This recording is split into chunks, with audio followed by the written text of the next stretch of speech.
जन्मतःच अनेक व्यंग घेऊन जन्माला आलेल्या मनश्रीला घडवताना सोमण कुटुंबानं प्रचंड मेहनत घेतली आणि म्हणूनच मनुश्रीमुळे आज कुटुंबातल्या प्रत्येकाची एक वेगळी ओळख निर्माण झाली। मनश्रीच्या याच नेत्रदीपक प्रवासाची ही यशोगाथा। बाळाचा जन्म होणार म्हणून सोमण कुटुंब निश्चितच आनंदी होतं। मात्र बाळाचा जन्म झाला आणि जणू त्यांच्यावरती आभाळच कोसळलं। कारण मनश्री जन्मतःच अनेक आजार घेऊनच आली। डोळ्यांमध्ये ट्यूमर असल्यामुळे एक डोळा काढून टाकावा लागला, तर दुसऱ्या डोळ्याची ही दृष्टी कायमची गेली होती। तरीही सोमण कुटुंब खचलं नाही। डॉक्टरांनी असं मूल हवं की नको असं ऑप्शन देऊनही 9 महिने पोटात वाढलेल्या बाळाला आम्ही घडवू हे तिच्या कुटुंबाचे शब्द खरे ठरले।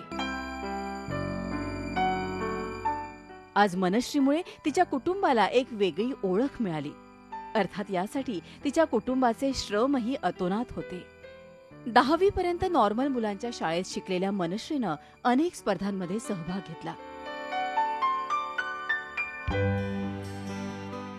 कला शाखेतून तिनं आपल्या पदवीपर्यंतचं शिक्षण पूर्ण केलं। यासोबतच तिला गाण्याची, हार्मोनियम वाजवण्याचीही आवड आहे।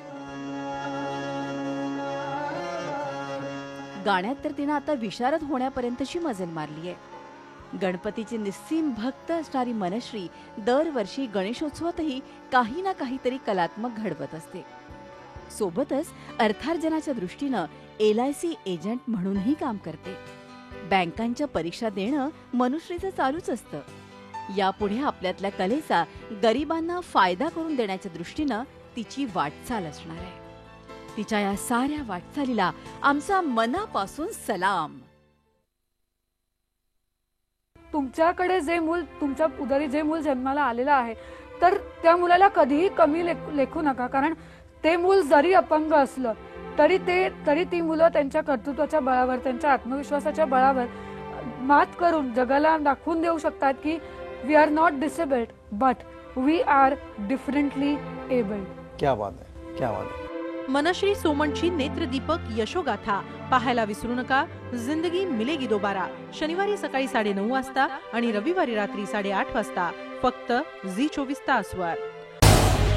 झी24 तास रहा एक पाऊल पुढे।